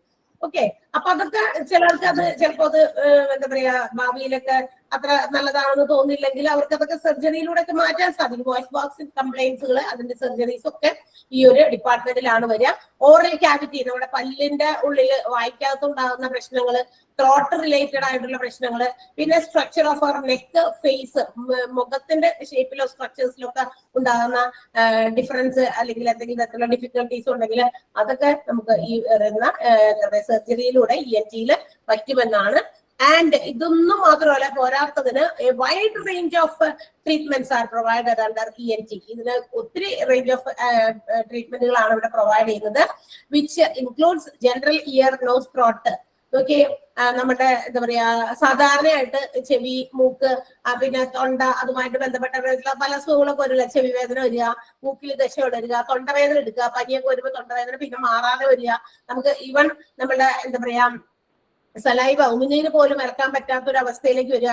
അത്തരം പ്രശ്നങ്ങളൊക്കെ ട്രീറ്റ് ചെയ്യുന്നതും ഈ ഒരു ഡിപ്പാർട്ട്മെന്റിലാണ്. നെക്ക് ലംസ്, നമ്മുടെ നെക്കിന്റെ ഇവിടെ ഒരു ലിംഫ് ഉണ്ടല്ലോ, ഒരു നാളി, അതിന്റെ അകത്ത് ഇങ്ങനെ തടിച്ചേ വീർത്തൊക്കെ വരും. അത് ഇങ്ങനെ വീർത്ത് വരുന്നതെല്ലാം ക്യാൻസറസ് ആയിട്ടുള്ള ട്യൂമേഴ്സ് ആണെന്ന് നമ്മൾ വിചാരിക്കേണ്ട. മേ ബി അതാകാം, അല്ലെങ്കിൽ ഹാർംഫുൾ അല്ലാത്ത എന്തെങ്കിലും തരത്തിലുള്ള നീർവീക്കം കൊണ്ടൊക്കെ ആകാം. അതിന് ഉണ്ടാകുന്ന ട്രീറ്റ്മെന്റുകൾ ഇവിടെ പ്രൊവൈഡ് ചെയ്യും. പിന്നെ cancers of head and neck area, നമ്മുടെ കഴുത്തിന്റെ ഭാഗത്ത് തലയിൽ ഉണ്ടാകുന്ന ക്യാൻസേഴ്സ് ഇവര് ട്രീറ്റ് ചെയ്യും ആദ്യം. അത് കഴിഞ്ഞിട്ടാണ് അത് മറ്റേതെങ്കിലും എന്താ പറയാ ട്രീറ്റ്മെന്റിന് വേണ്ടിയിട്ട് വേറെ ആർക്കെങ്കിലും ഒക്കെ സജസ്റ്റ് ചെയ്യാം. ഓക്കെ, ഒരു വിധമൊക്കെ ഇവര് കൈകാര്യം ചെയ്യുന്നതാണ് പറയാം. Cancers of head and neck area 2 പ്രാവശ്യം റിപ്പീറ്റ് ചെയ്യുന്നുണ്ട്. ആ പോയിന്റ് ഒരു പ്രാവശ്യം എഴുതിയാൽ മതി. Okay, tear duct problem. ഈ ടിയർ ഡക്റ്റ് പ്രോബ്ലം എന്ന് പറഞ്ഞു കഴിഞ്ഞാൽ മറ്റൊരു പ്രശ്നമാണ്. നമുക്കറിയാം, നമ്മൾ കരയും അല്ലേ, കരയാറുണ്ടോ? അത് കരയാറില്ല? പറയാറുണ്ട്. നമ്മൾ ആരും കാണാതെ ആണെങ്കിലും കരയും. വലിയതായിട്ട് നമുക്ക് മറ്റുള്ളവരെ കാണിച്ച് കരയാനായിട്ട് ഇഷ്ടമില്ല, പക്ഷെ കരയും അല്ലെ. നമുക്ക് സങ്കടം വന്നാൽ നമ്മൾ കരയും. എന്നാൽ ചിലപ്പോൾ സങ്കടം വന്നാലും കരഞ്ഞാല് കണ്ണുനീര് വരാത്ത ചില ആളുകൾ ഉണ്ടാകും. സോ വിറ്റ് ബേബി, അപ്പൊ നമ്മൾ വിചാരിക്കും ഇതെന്ത് കരിങ്കല്ലുള്ള ഹൃദയം എന്നൊക്കെ വിചാരിക്കല്ലേ. ചില അങ്ങനെയുള്ളവരും ഉണ്ട്. അതല്ലാതെ ചിലപ്പോഴൊക്കെ ഇതൊരു പ്രശ്നമാണ്. നമ്മളുടെ ടിയർ, അതായത് നമ്മുടെ കണ്ണുനീര് പുറത്തേക്ക് ഇങ്ങനെ ചാടി വരാതിരിക്കുന്ന ഒരു അവസ്ഥ, അല്ലെങ്കിൽ കണ്ണുനീര് ഇങ്ങനെ പുറത്തേക്ക് വരാത്ത ഒരു അവസ്ഥ. അത് മേ ബി അത് കൈൻഡ് ഓഫ് ഡിസീസ് ആയിരിക്കാം. അതാണ് ടിയർ ഡക്റ്റ് പ്രോബ്ലം എന്ന് വിളിക്കുന്നത്. So it can be cured. ഇത് നമുക്ക് ഈ ഒരു ENT ട്രീറ്റ്മെന്റിൽ നമുക്ക് എന്ത് ചെയ്യണം, അതിൽ ട്രീറ്റ്മെന്റ് ഉണ്ട്. അവരൊരു എന്താ പറയാ, ഒരു ചെറിയ ഒരു തിൻ ഇൻസ്ട്രുമെന്റ്, ഒരു പ്രോബിലായിട്ട് ഒരു ചെറിയ ഒരു ഇൻസ്ട്രുമെന്റ് ഈ പറയുന്ന നമ്മുടെ ടിയർ ഡക്റ്റ്, ഈ കണ്ണുനീര് പുറത്തേക്ക് വരാനും ഉള്ള ഒരു ദ്വാരം ഉണ്ടാവുമല്ലോ, ഒരു എന്താ പറയാ ഒരു ഓപ്പണിങ്, അതിൽ കൂടി ഈ ഒരു പ്രോബിലായിട്ട് തിൻ ഇൻസ്ട്രുമെന്റ് കടത്തി വിട്ടിട്ട് ഒരു സ്റ്റെറൈൽ വാട്ടർ പുഷ് ചെയ്ത് ഫ്ലഷ് ചെയ്ത് അതിനകത്തോണ്ട് കയറ്റി ആ ഒരു പാസേജ് ക്ലിയർ ആക്കി കണ്ണുനീര് ഒഴുകി വരാൻ രീതിയിലാക്കി മാറ്റുന്നു. അത് അത്തരം ഈ പറയുന്ന പോലെ എന്താണ് പ്രോബ്ലംസ് ഒക്കെ ഉണ്ടെങ്കിൽ ഈ പറയുന്ന ഡിപ്പാർട്ട്മെന്റിലാണത് ക്ലിയർ ചെയ്ത് കൊടുക്കുക അല്ലെങ്കിൽ ക്യൂർ ചെയ്ത് കൊടുക്കുന്നത്. ക്ലിയർ ആയോ? ടിയർ ഡക്റ്റ് പ്രോബ്ലം എന്താണെന്ന് മനസ്സിലായോ? കണ്ണുനീര് വരാത്ത അവസ്ഥ അത് വരുത്താൻ വേണ്ടിയിട്ടുള്ള ഒരു ട്രീറ്റ്മെന്റും ഇവിടെ പ്രൊവൈഡ് ചെയ്യുന്നുണ്ട്. Then balancing and hearing disorders. നമ്മുടെ എന്താ പറയാ, നമ്മുടെ ചെവിയിൽ ബാലൻസ് ഇയർ ബാലൻസ് പോകാന്ന് കേട്ടില്ല, ഒരു കോമൺ പ്രോബ്ലം ആയി തീർന്നേക്കാണ് ഇപ്പൊ ആളുകൾക്ക് അല്ലെ. ഇയർ ബാലൻസിന്റെ പ്രശ്നങ്ങളൊക്കെ നമ്മൾ പെട്ടെന്ന് തലയിറങ്ങുക, ഒന്നിച്ച് ടെൻഡൻസി വരിക, ഈ ഇയർ ബാലൻസിന്റെ പ്രശ്നങ്ങൾ കൊണ്ട് ഒത്തിരി ആളുകൾക്ക് ഇന്നൊരു കോമൺ ഒരു ഡിസീസ് ആയിട്ട് മാറിയിരിക്കുകയാണ്. ഹിയറിംഗ് ഡിസോർഡേഴ്സ് ഉണ്ടെങ്കിൽ അത് സ്നോറിങ്, സുറുമി ഒന്ന് ചെയ്യാമോ? പിന്നെന്താണ് സ്നോറിങ് ഉണ്ടാവും. അടുത്ത് കിടക്കുന്നവർക്കുണ്ടായാലും മതി. ഉണ്ടോ? എന്താ കൂർക്കമ്പലിയാണ്. കൂർക്കമ്പലി അങ്ങനെ അതും ചില സമയത്തൊക്കെ ഭയങ്കര മറ്റുള്ളവർക്ക് ഡിസ്റ്റർബൻസ് ആണെന്ന് വിചാരിച്ചിട്ടൊക്കെ ചിലവര് അത് ക്യൂർ ചെയ്യാൻ നോക്കും. അതിനും അത്തരം പ്രോബ്ലംസിനും ഉണ്ട് ട്രീറ്റ്മെന്റ് ഒക്കെ, ഓർക്കുക. അപ്പൊ അത് ഇവിടെയാണ് പ്രൊവൈഡ് ചെയ്യുന്നത്. Then ENT allergy, different types of ear nose throat ബന്ധപ്പെട്ട അലർജീസ് ഉണ്ടാകും. ചിലർക്കൊക്കെ മൂക്കില് അലർജി ഉള്ളവരുണ്ട്, ഇയറിലുള്ളവരുണ്ട്, എന്താ പറയാ പെട്ടെന്ന് റിയാക്ഷൻസ് വരും. പിന്നെ ത്രോട്ട് പ്രോബ്ലംസ് കൊണ്ട് അലർജി വരുന്നവരുണ്ട്. ഇതും ക്യൂർ ചെയ്യുന്നത്. സലൈവറി ഗ്ലാൻഡ് ഡിസീസസ്, നമ്മുടെ ഉമിനീര് ഏറ്റവും ഇമ്പോർട്ടന്റ് ആയിട്ടുള്ള one thing which is helping for our ഡൈജഷന്റെ ഏറ്റവും പ്രധാനപ്പെട്ട ഒരു ഭാഗമാണ് അല്ലെങ്കിൽ ഒരു സാധനമാണ് സലൈവ എന്ന് പറയുന്നത്. അതിന്റെ ഗ്ലാൻഡിൽ എന്തെങ്കിലും തരത്തിലുള്ള ഡിസീസസ് ഉണ്ടായി കഴിഞ്ഞാൽ അത് നമ്മളുടെ മൊത്തം ഡൈജഷനൊക്കെ ബാധിക്കും, മൊത്തം സിസ്റ്റം ഒക്കെ ആകെ താറുമാറായി പോകും. അപ്പൊ അതിനു വേണ്ടിയിട്ടുള്ള കാര്യങ്ങളും ഇവിടെ പ്രൊവൈഡ് ചെയ്യുന്നുണ്ട്. വോയിസ് ഡിസോർഡേഴ്സ്, വോയിസിലുണ്ടാകുന്ന ഡിസോർഡേഴ്സ്, വോയിസ് കുറഞ്ഞു പോകുക, ചിലർക്ക് വോയിസ് ഒക്കെ ഇല്ലാണ്ടായി പോയി, കുറെ കഴിയുമ്പോൾ ശബ്ദം ഇല്ലാതെ വേറെ രീതിയിൽ നമ്മൾ ശബ്ദം എടുക്കാൻ വേണ്ടിയുള്ള എനർജി മുഴുവൻ എടുക്കും, പക്ഷെ ഇറ്റ്സ് നോട്ട് കമ്മിങ് ഔട്ട്, അതായത് സൗണ്ട് ആയിട്ട് ഇങ്ങനെ പുറത്തേക്ക് വരാത്തൊരു അവസ്ഥ വരും. അത്തരം ഡിസോർഡേഴ്സ് എല്ലാം തന്നെ ഇയർ നോസ് ത്രോട്ടിലാണ് ക്യൂർ ചെയ്യപ്പെടുന്നത്. അപ്പൊ വെറൈറ്റി ഒരു വൈഡ് റേഞ്ച് ഓഫ് ട്രീറ്റ്മെന്റുകൾ ENTയിൽ പ്രൊവൈഡ് ചെയ്യുന്നത്. നമ്മൾ വിചാരിക്കും ചെവിവേദന അല്ലെങ്കിൽ മൂക്കിൽ ദശവേദന അല്ലെങ്കിൽ തൊണ്ടവേദനയ്ക്ക് മാത്രമാണ് നമ്മളിവിടെ പോകാന്ന്. അപ്പൊ നിങ്ങൾ ഇനി മുതൽ അറിയുക, we have different types of treatments in ENT എന്ന് വിചാരിക്കുക. ENTയിൽ ഒത്തിരി ട്രീറ്റ്മെന്റുകൾ അവൈലബിൾ ആണെന്നുള്ള കാര്യം നമ്മൾ മറക്കണ്ട. ഇവിടെ കുറച്ച് കാര്യങ്ങൾ എഴുതാനുണ്ട്, ഒന്ന് വേഗം എഴുതിക്കോ. ENT പെട്ടെന്ന് എഴുതിക്കോ കേട്ടാ. ENT എന്ന് ഹെഡിങ് എഴുതിയിട്ട് അതിന്റെ താഴെ ആദ്യത്തേത് ഓട്ടോലറിംഗോളജിസ്റ്റ് എന്ന് എഴുതാം. ഓട്ടോലറിംഗോളജിസ്റ്റ് പറയുന്നത് പെട്ടെന്ന് എഴുതണം. ഇടയ്ക്കിടയ്ക്ക് കയറി സൗണ്ട് അൺമ്യൂട്ട് ചെയ്ത് ചോദിക്കരുത്. ഞാൻ വ്യക്തമായി പറയുമ്പോ കേട്ടിരിക്കുക. ഇനി എന്തെങ്കിലും ആർക്കെങ്കിലും മനസ്സിലായില്ലെങ്കിൽ നിങ്ങൾ അത് ക്ലാസ് കഴിയുമ്പോൾ ആരോടെങ്കിലും ഒന്ന് ടൈപ്പ് ചെയ്ത് ചോദിക്കാം. ഓക്കെ, ഓട്ടോലറിംഗോളജിസ്റ്റ് അവിടെ ഉണ്ട്, നോട്ടിനകത്ത് ഉണ്ട്, അവിടെ കിടക്കുന്നുണ്ട് ആ word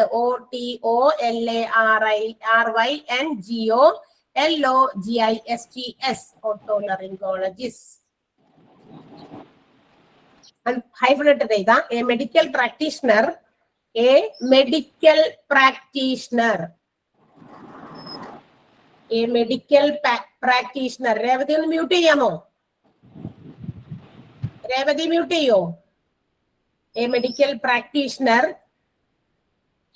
focused on FOCUSED, focused on ear, EAR, ear, nose, ear, nose, throat, ear, nose, throat, head and neck surgery. Surgery ചെയ്യുന്ന ആളാണ് കേട്ടോ, അതുകൊണ്ടാണ് അദ്ദേഹത്തിന് സ്പെഷ്യലിസ്റ്റ് ആണ്, അതുകൊണ്ടാണ് അദ്ദേഹത്തിന് ആ പേര് വന്നത്. Head neck surgery, full stop. അടുത്തത് പറയുന്നത് ഏതാ? Tear duct problem. Tear duct problem അടുത്ത ഹെഡിങ് ചെയ്താ tear duct problem.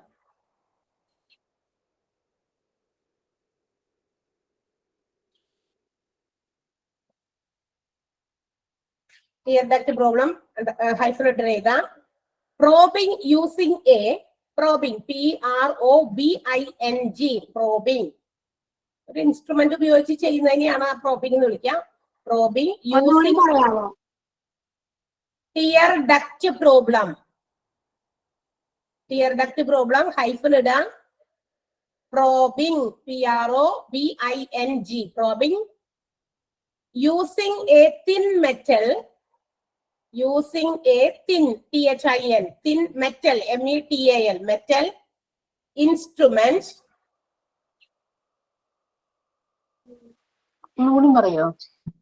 probing using a thin metal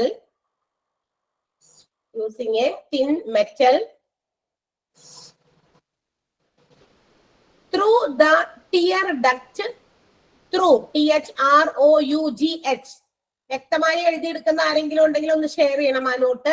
class കഴിഞ്ഞിട്ട് എന്റെ കഴിഞ്ഞിട്ട്. Through the tear duct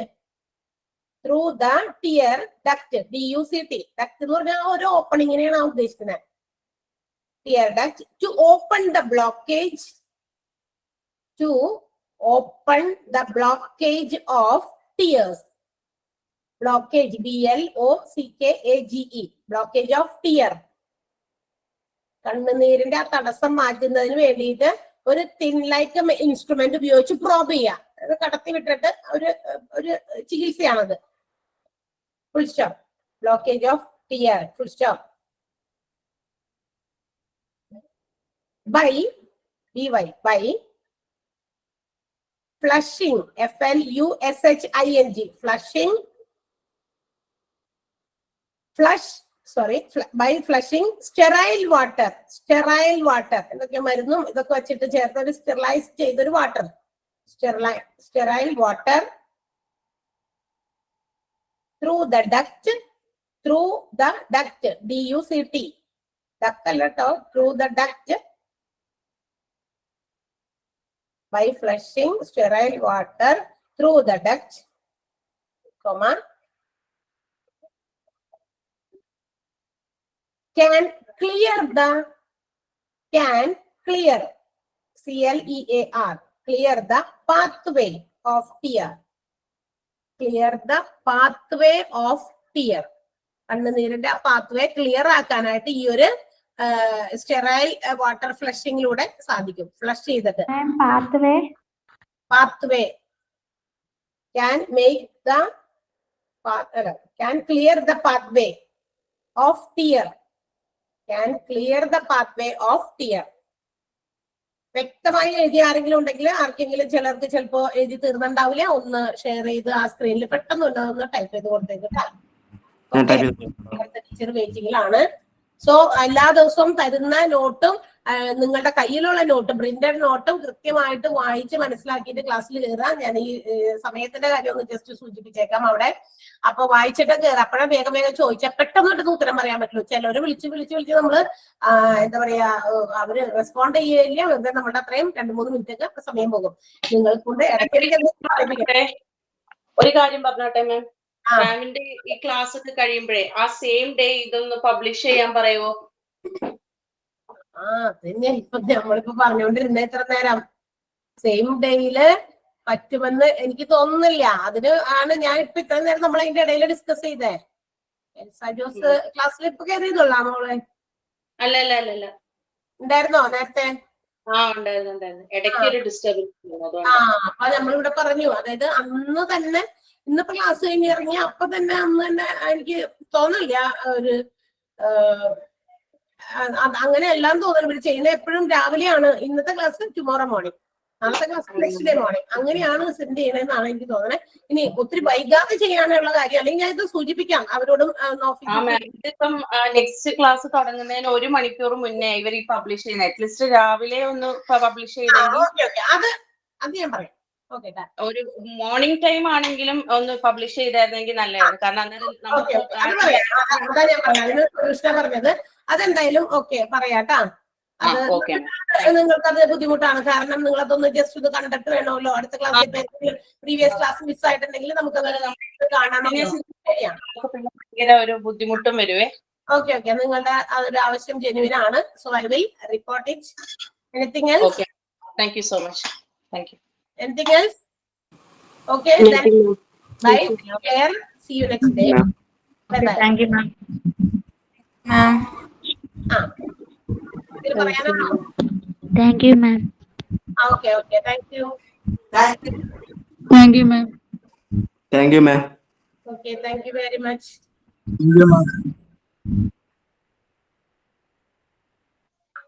thank you ma'am.